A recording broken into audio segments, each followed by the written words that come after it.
Ça y est, le classement des milliardaires Forbes millésime 2023 est sorti. Je ne sais pas si vous l'avez vu, mais cette année, il y a quelques changements. Après Jeff Bezos, Elon Musk n'est plus l'homme le plus riche du monde et ce n'est même plus un Américain en haut du classement, mais un Français, Bernard Arnault, notre plus gros milliardaire à nous. C'est d'ailleurs un des rares à ne pas perdre d'argent cette année, ceci explique peut-être cela, mais ce n'est pas le plus intéressant. Quelque chose d'autre a attiré mon œil, un outsider, Gautam Adani, vous le voyez ? Juste là. Sorti de nulle part l'année dernière, il se classe 3e homme le plus riche du monde devant Jeff Bezos, devant Bill Gates, devant Larry Page ou Warren Buffett. Et fait intéressant, Gautam n'est ni américain, ni britannique, ni français, il est indien.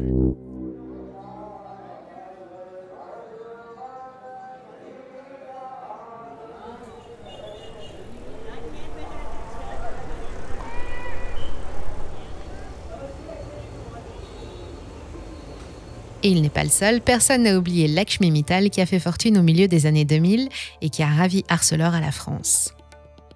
Aujourd'hui, l'Inde est devenue le 3e pays qui abrite le plus de milliardaires derrière les États-Unis et la Chine.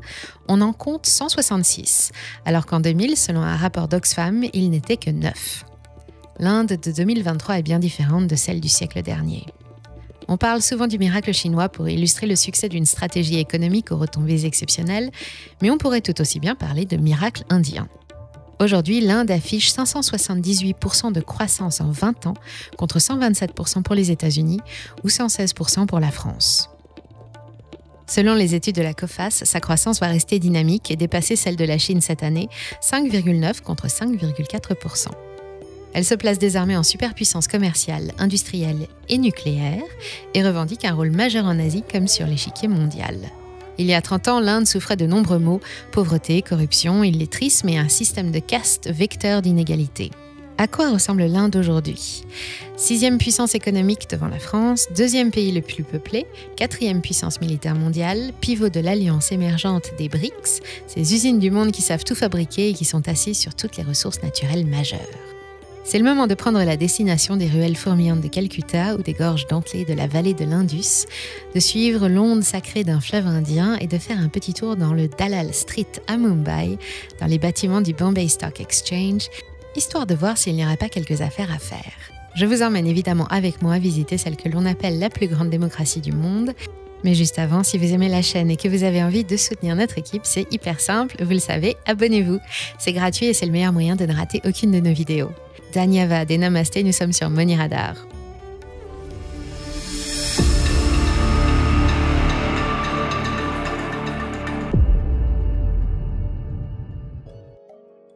Entre les montagnes de l'Himalaya et les plages de l'océan Indien, le territoire de l'Inde, situé sur sa propre plaque tectonique, le fameux sous-continent, offre des panoramas variés modelés par 5000 ans d'histoire. Aujourd'hui, selon les dernières statistiques de l'ONU, il abrite 1,412 milliard d'habitants, un chiffre en hausse constante, avec une dynamique qui devrait porter l'Inde en tête des pays les plus peuplés du monde dès cette année, devant la Chine. On dit qu'il y a beaucoup d'Indiens en Inde. C'est parce que cette population est particulièrement hétéroclite. On y trouve une grande diversité d'ethnies, de cultures, de religions et de langues différentes, mais elles ont tout un point commun, la jeunesse. 65% des Indiens ont moins de 35 ans et ensemble, ils sont 814 millions d'électeurs qui constituent la plus grande démocratie du monde. C'est la 6e puissance économique mondiale, elle talonne de près le Royaume-Uni alors qu'il y a 30 ans à peine, elle faisait encore partie des pays du tiers-monde. L'Inde est un pays dit émergent, à la croissance rapide, comme le Mexique, la Thaïlande et les autres membres des BRICS. Plus 7% pour 2022, plus 8,7% pour 2021 et plus 5% en moyenne sur les 30 dernières années, le PIB par habitant est passé de 417 à 2250 $. Le nombre de pauvres dans la population a reculé de 45% en 1993 à 7% en 2021 et 56% des ménages indiens constituent une classe moyenne qui augmente elle aussi de façon exponentielle. Aujourd'hui, c'est le 4e plus gros producteur agricole au monde, le 2e de blé, de riz et de canne à sucre. Elle exporte des diamants, des produits pétroliers raffinés, du textile. C'est le premier fabricant de médicaments génériques, un acteur majeur des technologies de l'information et de la communication. Elle a sa place à l'ONU, à l'OMC, l'Organisation mondiale du commerce, et même au G20. Sa croissance a été un poil plus lente que celle de sa voisine, la Chine, souvent citée en exemple quand on parle de miracle économique, mais l'Inde a aussi suivi un développement éclair. C'est vrai qu'à la fin des années 80, le pays partait de loin. Après des décennies sous la domination des Britanniques, l'Inde a pris son indépendance en 1947. Pendant les années qui ont suivi, ses dirigeants ont adopté de nombreuses mesures protectionnistes dans le but de favoriser les activités nationales. Aucune entreprise ne pouvait voir le jour sans l'accord du gouvernement, via l'obtention d'une licence Raj, sorte de permis d'entreprendre, et le paysage économique est longtemps resté dominé par de grosses sociétés nationales ou par des sociétés privées détenues par des proches du pouvoir. L'Inde a adopté le modèle socialiste en vigueur en Russie et elle est restée fermée au reste du monde jusqu'au début des années 90 quand Manmohan Singh, ministre de l'économie du gouvernement de Narasimha Rao, décide de grandes réformes et introduit un vent de libéralisme. Fini les droits de douane et les barrières à l'investissement étranger, et comme tous les capitaux sont bons à prendre, les sociétés nationales sont privatisées. L'Inde déploie alors tous ses charmes pour attirer les investisseurs étrangers qui voudraient profiter d'opportunités via un système bancaire repensé et numérisé. Les industries lourdes et les centrales électriques se développent, alimentées par le charbon. Les Indiens qui ont accès à l'électricité sont plus de 94% aujourd'hui, alors qu'ils n'étaient que 70% en 2007. Les ménages sont subventionnés pour accéder à l'énergie, des mesures sociales sont adoptées pour soutenir les plus précaires et une assurance chômage fait son apparition. Le programme Digital India ambitionne de transformer le pays en pôle technologique majeur dans les domaines de la pharmacie, de la médecine et bien sûr de l'informatique. D'ailleurs, le pays a déjà sa Silicon Valley. C'est Bangalore, une mégalopole au sud-ouest du pays qui rassemble plus de 8,5 millions d'habitants et un nombre impressionnant de sociétés techno-indiennes prometteuses. En à peine 30 ans, avec la progression du niveau de vie, la demande intérieure a explosé. Actuellement, les Indiens dépensent plus de 1 500 milliards de dollars chaque année et on s'attend à ce que les consommations soient multipliées par 4 d'ici à 2030. Maintenant, prenez cette demande intérieure dynamique, ajoutez-la aux mesures politiques libérales et à l'afflux de capitaux du privé et vous obtenez la formule magique qui a propulsé l'Inde et ses milliardaires en haut du classement Forbes. Mais cette incroyable performance, si elle a bénéficié à beaucoup d'Indiens, n'a pas réglé tous les problèmes. Chaque année, 12 millions de jeunes Indiens débarquent sur le marché du travail avec en tête de liste des ingénieurs, des informaticiens ou des médecins, et l'économie indienne a du mal à les absorber. Le taux de chômage reste élevé dans les zones urbaines qui rassemblent environ un tiers de la population. 70% des emplois sont informels, sans contrat, sans protection. La législation du travail n'a pas progressé en dépit de la demande en provenance des pays occidentaux. Parmi les travailleurs, le sort des femmes est toujours problématique, surtout dans les campagnes qui emploient 42% des actifs. Il n'est pas rare de croiser des femmes stérilisées parmi les ouvrières des plantations de canne à sucre. 36%, soit plus d'un tiers d'entre elles, ont choisi l'hystérectomie pour ne plus subir les pressions de leurs employeurs, contre seulement 2,6% dans le reste de la population féminine. Une opération dangereuse, à leur charge, qui leur coûte environ 1 an de salaire, mais elles sont considérées comme plus productives et trouvent plus facilement du travail. Symbole d'un fossé qui sépare les populations en classes et en masse, l'Inde compte plusieurs femmes milliardaires comme Akshata Murthy, dont on raconte que la fortune dépasse celle de la reine Elisabeth II, Falguni Nayar, la première indienne à diriger une licorne, cette société valorisée à plus d'1 milliard de dollars, ou encore Leena Tewari, propriétaire de la biotech USV, qui fournit entre autres des molécules actives pour les médicaments américains. Le pays a aussi été dirigé plusieurs fois par des femmes, dont Indira Gandhi et Draupadi Murmu, l'actuelle présidente. Mais bien que l'éducation ait été déclarée obligatoire et gratuite, y compris pour les petites filles, seulement 59,3% des femmes adultes savent lire et écrire. Plus des 3/4 des petites filles quittent définitivement l'école après le primaire et ne prolongent pas leurs études. Et il ressort une sous-représentation des femmes dans les postes clés des grandes sociétés et des administrations. Selon une étude de l'ONU, se rapprocher de la parité permettrait au pays de générer 700 milliards de dollars de PIB supplémentaires. Mais l'Inde est un territoire de tradition millénaire difficile à éradiquer. Pas facile de se débarrasser de la dotation des jeunes épouses, des mariages négociés ou de l'image conservatrice de la femme au foyer. Moins d'une Indienne sur 2 dispose de son propre téléphone portable. Les autres représentent un marché estimé à 17 milliards de dollars sur les 5 prochaines années. Si les progrès sont réels, il reste encore beaucoup à faire et les femmes ne sont pas les seules à subir des discriminations. Les différences de traitement sont toujours vives entre classes sociales et surtout entre membres de caste. Une spécificité indienne, la société est, dans les mœurs quotidiennes, toujours divisée en castes, dont les origines se perdent dans les premières œuvres de la littérature sacrée hindouiste. Il y en a 5. Les brahmanes, des prêtres, les kshatriyas ou guerriers, les vaishyas ou commerçants, les shudras ou serviteurs, et enfin les Harichans, aussi appelés Dalits, les intouchables. Traditionnellement, les castes sont associées à des métiers et chacun doit accomplir des tâches qui correspondent à son rang. Les plus purs sont réservés aux brahmanes et les plus impurs aux intouchables, les seuls autorisés à évoluer dans les déchets ou dans la saleté. Chaque hindou appartient à une caste et doit fonder sa famille au sein de cette même caste. Les conditions d'accès au marché du travail ou du logement, aux services bancaires ou aux temples et bâtiments religieux sont toujours très codifiées. Bien que les différences de traitement entre les classes soient interdites par la Constitution indienne de 1950 et qu'on ait pu voir 2 candidats Dalits à la présidence de 2022, la tradition, vieille de plusieurs centaines d'années, reste très ancrée dans les usages. Les inégalités sont telles que 1% de la population détient 52% du patrimoine national. L'Inde de 2023 se veut aussi pionnière en matière de recherche médicale et de production pharmaceutique à prix cassé, et le secteur se développe vite. On s'attend à ce qu'il double d'ici 2030 pour atteindre 120 milliards de dollars, essentiellement parce qu'il sera soutenu par la forte demande intérieure. Un plan sanitaire d'une ampleur inédite vient d'être lancé auprès d'une population à la santé précaire, éprouvée par les catastrophes naturelles liées au bouleversement du climat, par la pollution et par le Covid.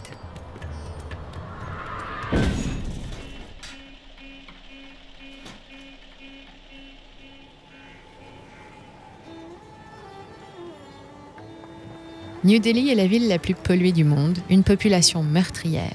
C'est le revers de son développement galopant fondé sur les énergies fossiles. En 2017, elle a fait 1 200 000 victimes et l'année dernière, les ONG sont arrivées à un total de 2 millions, dont 100 000 parmi les enfants de moins de 5 ans. Pour lutter contre ce fléau, le gouvernement a choisi la même solution que la France et il ambitionne de remplacer l'ensemble du parc automobile polluant et fumant par des véhicules électriques, un projet titanesque, très critiqué pour ses incohérences et qui n'a quasiment aucune chance de voir le jour. D'abord, il faudrait installer des milliers de bornes de recharge à travers tout le pays, dont pas une encore n'existe, toutes branchées sur les mêmes centrales électriques, à charbon ou à gaz. Ensuite, le réseau est déjà saturé et des coupures à répétition dues aux ruptures d'approvisionnement en charbon et à la vétusté d'une partie des infrastructures frappent déjà les populations dans plusieurs États. Enfin, même si les entreprises indiennes disposent déjà du savoir-faire et des installations pour fabriquer des batteries, les bornes et les véhicules, le projet va réclamer des montagnes de matériaux stratégiques, métaux, terres rares, semi-conducteurs et dérivés du pétrole en tête, dont les plastiques, avec le risque de renforcer la dépendance de l'Inde à ses importations. Sa balance commerciale hors service est structurellement déficitaire depuis des années, avec 175 milliards de dollars en 2023, dont 80% destinés à couvrir ses besoins en énergie. Actuellement, 60% des importations indiennes sont constituées de pétrole, de GPL, de charbon, d'or et de diamants en provenance de Chine, des États-Unis, d'Arabie Saoudite, des Émirats Arabes Unis et de Suisse, mais l'année dernière, quelque chose a changé. Le pays a intensifié ses échanges avec l'un de ses partenaires mineurs, la Russie. Profitant de la crise pétrolière, en dépit de l'embargo et en vertu d'un traité qui la lie à l'ex-URSS daté de 1971, l'Inde est devenue le plus gros acheteur de pétrole russe qui passe de 1% à 18% en un an dans les cuves des stations essence indiennes. Le gouvernement indien n'a jamais pris position dans le conflit qui oppose la Russie à l'Ukraine et l'OTAN, et il a même à cœur de rester le plus neutre possible, mais il s'est montré défavorable aux sanctions économiques imposées par les puissances occidentales. Pas facile de faire des affaires dans un contexte diplomatique aussi chaotique. Les États-Unis, fermement opposés à l'invasion russe en Ukraine, sont toujours les premiers clients de l'Inde et officiellement les relations sont stables. Et à quelques exceptions près, c'est la même chose avec le reste du monde. L'Inde est membre de l'ONU et de l'OMC, mais aussi du FMI, du Commonwealth ou du G20, négocie avec le Mercosur et a signé des dizaines d'accords de libre-échange avec le monde entier. En guerre avec sa voisine, la Chine, pour un conflit de frontières depuis les années 60, un traité a été signé en 2005 qui a apaisé les relations et favorisé le commerce entre les deux superpuissances asiatiques, mais qui n'a pas vraiment mis fin aux affrontements. C'est d'autant plus problématique que la dernière fois que l'Inde est entrée en guerre contre la Chine, c'était en 1962, ça n'a duré qu'un mois et l'Inde a perdu. Malgré la gravité de la situation, le gouvernement a d'autres chats à fouetter, à l'ouest cette fois-ci. Les relations sont tout aussi exécrables avec l'État voisin du Pakistan, toujours pour un problème de frontières depuis le retrait des Britanniques et la partition du pays. En 1947, l'Indian Independence Act a coupé le pays en morceaux. Il a créé le Pakistan à l'ouest et ce qui deviendra le Bangladesh à l'est, des refuges pour les musulmans. La population s'est alors déplacée en masse. Le mouvement fera des centaines de milliers de morts sur fond de conflits intercommunautaires incessants et la région du Cachemire, située sur la frontière au nord-ouest, pose toujours des problèmes. Majoritairement musulmane, elle a finalement décidé de rejoindre l'Inde et les Pakistanais contestent. En 2011, le célèbre magazine The Economist a déclaré la frontière indo-pakistanaise l'endroit le plus dangereux du monde. Les conflits sont toujours vifs, notamment pour les ressources en eau, limitées au Pakistan, mais la situation économique catastrophique côté pakistanaise a récemment contraint les dirigeants à entamer des pourparlers de paix. Enfin, information de poids, l'Inde a aussi créé la controverse en refusant de signer le traité de non-prolifération des armes nucléaires. En 1974, un premier essai nucléaire réussi surprend le monde entier et l'a fait entrer dans le clan des superpuissances, militaires cette fois. Et elle a de quoi se défendre avec plus d'1 400 000 soldats, 2 800 000 réservistes, tous volontaires, un budget défense de 66 milliards de dollars en 2023 contre 44 milliards en 2022, plus de 150 ogives nucléaires disponibles en cas de crise. L'armée indienne est une véritable fierté nationale, la 4e plus grosse du monde et c'est aussi le plus gros employeur du pays. Elle a donc de quoi faire entendre sa voix. Parmi les autres grands employeurs indiens, on trouve les majors. Elles n'ont pas d'armes, mais elles mènent une guerre sans merci à la concurrence du reste du monde, une guerre commerciale cette fois. Et avec quel succès, alors que la plupart d'entre elles n'existaient même pas il y a 30 ans. Les indices phares de la bourse de Mumbai s'appellent le Nifty 500 et le BSE Sensex 30. Le premier est américain puisqu'il est publié par Standard & Poor's et englobe les 50 plus grosses capitalisations boursières du sous-continent et l'autre est 100% indien et se base sur les 30 plus grosses. Les deux ont une couche de progression comme on aimerait en voir plus souvent, Covid compris.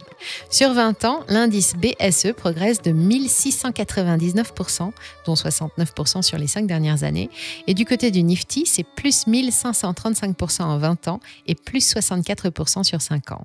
Pour comparer, le Nikkei japonais a progressé de 17%, le CAC 40 de 31,6% et l'indice SSE de Shanghai a perdu 5,57% sur la même période. En tête des plus grosses sociétés indiennes cotées, on retrouve le groupe Reliance, leader de la production de polyester au monde, qui emploie 342 000 salariés et pèse l'équivalent de 176 milliards de dollars. La finance est représentée par la HDFC Bank, par ICICI Bank ou encore par State Bank qui réalise des progressions admirables sur les marchés, plus 85% à plus 146% sur les 5 dernières années. Vient le secteur des services avec Tata Consulting et ses 488 000 consultants présents dans 46 pays, ou Infosys et ses 335 000 ingénieurs, docteurs en informatique, architectes systèmes et autres génies de la tech à forte valeur ajoutée. Hindustan Unilever est un nom qui nous parle un peu plus. Les produits du britannique Unilever sont distribués partout dans le monde. Et pour la branche indienne, le moins qu'on puisse dire à la vue de cette courbe splendide, c'est que les affaires marchent bien. L'action prend 85% en 5 ans sur le Bombay Stock Exchange, comme la majorité des valeurs indiennes. Pas besoin de se demander d'où vient la fortune de nos 166 milliardaires, c'est la folie chez les investisseurs. Sachant que la croissance indienne cette année ne devrait certainement pas dépasser 6%, 5,9% pour être précise, est-il toujours judicieux de mettre quelques euros dans les valeurs indiennes ? Du côté des professionnels, l'idée est plutôt bien admise. D'abord, l'Inde est encore loin d'avoir achevé son développement, elle ne fait toujours pas partie des pays dits développés et sa marge de progression est grande. Ensuite, côté conjoncture, elle est boostée par l'afflux de pétrole et de gaz russe et elle représente de plus en plus une alternative parfaite à la Chine qui, elle, ralentit plus brutalement. Ne sautez pas tout de suite sur le site de votre courtier, ce n'est pas un conseil en investissement. Les valeurs indiennes se sont montrées généreuses, mais n'oubliez pas, qui dit rendement dit risque. Elles sont toutes considérées comme des valeurs de croissance et sont très à la mode chez les spéculateurs. Il n'y a pas que le risque économique qui compte et je terminerai sur un exemple. Vous n'avez pas oublié Gautam Adani, notre médaille de bronze au classement des milliardaires. Sa multinationale Adani Group, véritable empire commercial actif dans l'électricité, les ciments, les transports, le charbon, les médias et la restauration, a vu sa valeur multipliée par 13 en 5 ans seulement, plus de 1300% de plus-value qui ont porté notre outsider à la 3e place du classement Forbes. Après avoir fait le bonheur des actionnaires, ce sont maintenant les vendeurs à découvert qui se régalent de voir le titre chuter de 15% depuis 5 jours. La cause, des soupçons de malversation comptable, de fraude fiscale et de corruption, révélés par un rapport paru le 24 janvier dernier et publié par le centre d'études financières Hindenburg Research. Apparemment, les méthodes anticoncurrentielles et les pots de vin si populaires dans les hautes sphères avant le libéralisme seraient toujours un fléau pour l'économie indienne. En attendant que toute la lumière soit faite sur cette affaire, Gautam fait profil bas et réfute toutes les accusations. Pendant ce temps, sa fortune a fondu avec la valeur boursière de ses sociétés et la quasi-totalité du marché indien. L'hiver n'est pas terminé et Gautam n'est déjà plus le 3e, mais le 8e homme le plus riche du monde.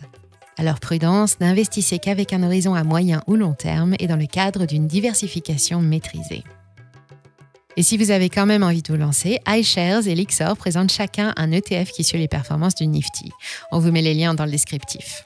Enfin, dernier conseil, certaines valeurs du Nifty sont cotées en roupies indiennes ou en dollars hongkongais ou américains, alors prenez garde aussi au risque de change. Maintenant que vous savez tout ça, si cette vidéo vous a plu, n'oubliez pas de la partager et de nous laisser un j'aime avant de partir. Si au contraire vous n'avez pas aimé, dites-le nous aussi, ça nous aide vraiment à nous améliorer. Merci pour tous vos messages, on les lit tous. Et si vous n'avez rien de spécial à faire, rejoignez vite les autres membres de la communauté sur nos autres réseaux. On vous dit à tout de suite. Prenez soin de vous, c'était Monia Radar.